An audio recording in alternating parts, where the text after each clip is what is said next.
बिस्मिल्लाहिर्रहमानिर्रहीम। अस्सलामु अलैकुम वरहमतुल्लाहि वबरकातुहू। वालेकुम अस्सलाम वरहमतुल्लाहि वबरकातुहू। अल्लाह ताला ने कुरान शरीफ में इरशाद फरमाया, ला तुस्रिफू इन्नहू ला युहिब्बुल मुस्रिफीन। सूरह अल-अनाम आयत नंबर 141। तर्जुमा, और फजूल खर्ची ना करो, बेशक वो फजूल खर्ची करने वालों को पसंद नहीं फरमाता। आज का मेरा टॉपिक है चलाक बोना। इसमें ना दो बहन भाई होते हैं, एक का नाम होता है हमजा और दूसरी का नाम होता है उमर खैर। तो जो हमजा होता है वो बाहर से पतंग लेकर आता है, तो उमर खैर जो होती है वो हमजा से पूछती है कि भाई आप पतंग क्यों लेकर आए हैं, इससे तो बहुत नुकसान होते हैं। जो हमजा कहता है इससे कोई नुकसान नहीं होता, मैं तो पतंग उड़ाऊँगा।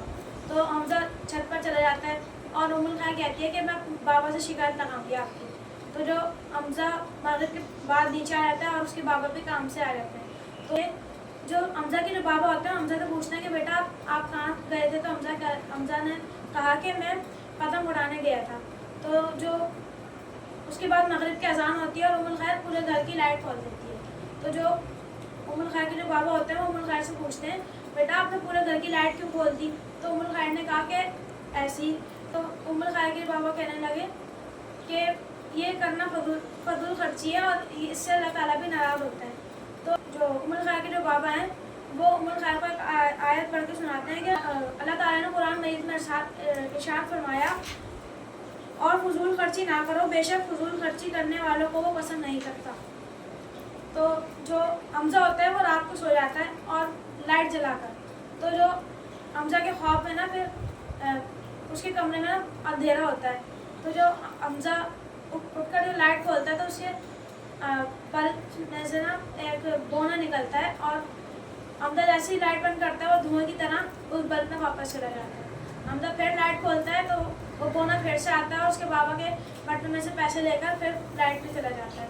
तो हमजा सुबह उठकर यही अपने बाबा को बताता है। तो उसके बाबा कहते हैं कि बेटा ये जो बोना है ये एक बिल्ली समझ लो कि हम फजूल खर्ची करेंगे तो ये बोना आएगा और रेस्ट ले जाएगा। हमें समझ में आता है कि हमें फजूल खर्ची नहीं करनी चाहिए। मसलन कि नल खुला छोड़ा हुआ है और बर्तन मांज रही है और ये जैसे कपड़े धो रही है तो उसमें फजूल पानी ज़ाया हो रहा है, और फर्श धो रही है तो पाइप खुला छोड़ दिया और लाइट खुली छोड़ दी। तो हमें इससे दूर रहना चाहिए क्योंकि इससे शैतान खुश होता है और अल्लाह ताला नाराज़ होता है। आप हमारे चैनल को लाइक और सब्सक्राइब करें। शुक्रिया।